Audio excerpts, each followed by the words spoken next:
గొప్ప దీక్ష అయ్యప్ప స్వామి వారి దీక్ష.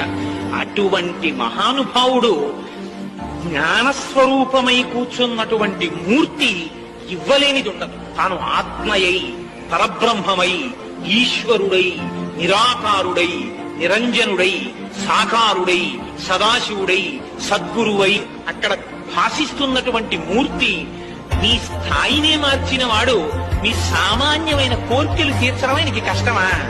అందుకని అసలు వరదముద్ర, అభయముద్ర అంటారు అయ్యప్ప.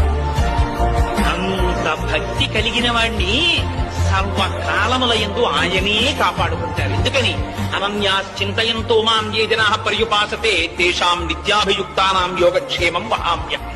ఆ భక్తుణ్ణి విన్నంటే అయ్యప్ప స్వామి వారే కాపాడుకుంటారు. అందుకని అటువంటి స్థితికి తీసుకెళ్లగలిగినటువంటి మహోత్కృష్టమైనటువంటి దీక్ష